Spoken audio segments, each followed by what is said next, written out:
Hello, my name is Courtney Marsden, and this presentation is about evaluating in Taskstream LAT. It is specifically geared towards internal evaluators, such as course instructors. Please note that Taskstream LAT was recently rebranded under the new parent company, Watermark. Therefore, the branding within this video may not match exactly what you see, but the functionality is still the same. While the majority of this presentation is dedicated to step-by-step instructions for evaluating in Taskstream, we will start with a review of some basic Taskstream terminology. First, when you see author, Taskstream is referring to the student. Second, when you see evaluator, Taskstream is referring to you, the person grading submitted work or evaluating the author. Evaluators can be both internal or external. Finally, DRF program, which stands for Directed Response Folio, is the workspace where authors submit work and evaluators evaluate it. DRF programs are set up differently by major and course, so your access to DRF programs may change semester to semester. Now let me take you step by step through the evaluation process. Step 1, Option A. Log in directly through Flashline. Start by signing into your Flashline account. Click the employee link on the left sidebar, then click Resources, and then click Additional Employee Resources. Within the main portion of your window, click on the block that says Taskstream or Watermark Taskstream. A new tab will open, and you should be automatically signed into your account. However, if you are asked to sign in, then use your Flashline username and password. Please also note that if your browser has pop-up blocking set up, then Taskstream LAT will not open in a new tab. To fix this, change your pop-up blocker settings to allow pop-ups from Taskstream. Option B is to link through Blackboard.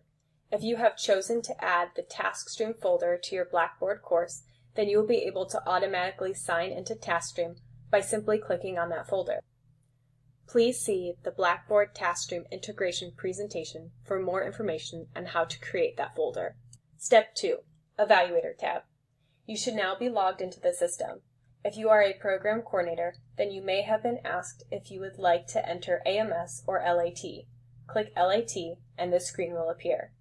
If you have multiple tabs available, then be sure to select the Evaluator tab, which is located in the top right corner. For most of you, this will be the only tab available, and therefore it will open by default. Your home screen will display the DRF programs that you are an evaluator for. You can customize this display by clicking the Customize Display button, which is also located in the top right corner. Step 3, Locate Author Work. There are 3 options to access author work. I will briefly review each option. Option A. To view items from multiple programs, click the Evaluation Required button in the All Items area. Select the program that you want to access work from by clicking the checkbox and hitting Continue. You will see a list of the work that needs to be evaluated. Click the yellow Evaluate button underneath the status column to open an author's work. Option B. Within the DRF program that you wish to view work for, click on Evaluation Required. You will see a list of the work that needs to be evaluated. Again, click on the yellow Evaluate button under the status column to open the author's work. Option C. Click on the name of the program in which you would like to evaluate work for. You may filter on several categories or search for an individual student. If you are unsure which category to select, leave them all as the default settings and click Continue. This view can be a little overwhelming at first, but when you drill down into this table, there's a lot of great detailed information. If you are ever unsure what something means, then you can refer to the legend, which is located at the very top. Let us take a look at this screenshot for a more detailed example. The assignments associated with this program are listed along the top in this purple section. The column on the far left shows the names of the authors that you have the ability to provide evaluations for. Unlike how option A and B in the previous slides only showed the authors that have submitted work, this view lets you see every author enrolled in your course, and it shows whether or not he or she has submitted work, as well as if you have scored that work. Let us take Attendee 1 for example. This particular author has not submitted work to the first category entitled Application to Education Program. On the other hand, you can see that the first 2 authors have both submitted their work and you have evaluated it. both authors have met all requirements. The far right column entitled 35 Hours of Field Experience is a great example of when an author is ready to be evaluated from this view. To evaluate the work, simply click on the purple Evaluate button. Step 4. Score work. All of the options for Step 3 will bring you to this screen. To access the evaluation screen for the author's work, click the blue Score Work button. This will automatically open two new windows. One window allows you to view the author's work, while the other window allows you to evaluate or score that work. If these windows do not open, then check your pop-up blocker settings. Now let us take a few moments to dive into these two windows a little more, starting with View Author Work. The View Author Work window allows you to open or download an author's work. Click Open below to view or export the work. You can evaluate the author's work by using the Evaluate Score Work window. Please note that the evaluation type is set up by the TS coordinator in conjunction with the academic program. The evaluation type is uniform for all who use the evaluation. This particular example does not include additional directions to the evaluator. However, if it did, then those would appear along the top in a blue-colored box. Please always be sure to check for directions at the top of each evaluation, as it could include important instructions. The example in this screenshot shows a rubric form of evaluation, but there are a few different scoring options that you may come across. These other options include pass-fail, meets does not meet requirement, and write and score. At this point, I am going to use this rubric to provide a more detailed example of how to score work and evaluate an author in Taskstream. For each criterion, select the point value and/or level by hovering over and clicking on the appropriate score. The point value or level title will automatically appear in the score box.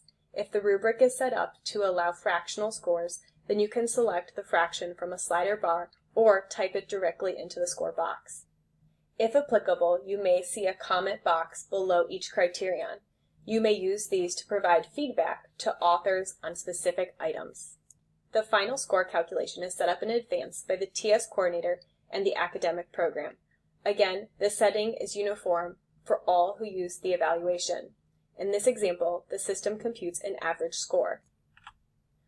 Other options that you may come across include system computing a total cumulative score, the evaluator enters numeric score out of a specified number of points, the evaluator selects pass-fail, or the evaluator selects meets does not meet requirement. You'll also notice that this section of the evaluation window provides you with the opportunity to provide overall comments. Directly below the final score and overall comments box, you will see that you have the option to add a file. Use the checkbox to indicate whether or not that file should be visible for the author. It is now time to submit the evaluation. Again, based on the setup, your options may differ. The first option that you will likely see is a red radio button titled Send Back for Revision. While the evaluation will be sent back to the author, the score is not recorded as final. This is because the author will now have an opportunity to resubmit the assignment. You will then need to go back into the system and reevaluate his or her work. The second option, which will always appear for you, is the blue radio button titled Score as Final, but release evaluation to author later. This option will record the evaluation as final, but it will not be available for the student to view until you release it. The third and final option, which again you will always see, is the green radio button titled Record as Final and Release Evaluation to Author Now. You may choose to notify the author that this evaluation has been completed by leaving the notification box checked. If you choose to release the evaluation to the author immediately and you have linked your course to Blackboard, then you will have the opportunity to check that gray box entitled Transfer to Blackboard Gradebook. Simply click the checkbox, enter the score, and decide whether or not to include overall comments. I would like to point out the Save Draft button, which is located in the bottom right corner. This button allows you to save your progress. When you're ready to complete the evaluation, then you can access the draft by following steps 1 through 3. If you choose to utilize this feature, then just be sure to remember to go back into the system to complete the evaluation. Once you are done, click the blue Submit Evaluation Now button. Your score will be recorded, and you will be able to continue evaluating other authors. Thank you for taking the time to listen. If you have questions about this presentation or ever experience issues with the system, you can contact me, Courtney Marsden, at cwade10@kent.edu or by phone 330-672-4033. If your students experience issues, then you may direct them to me as well.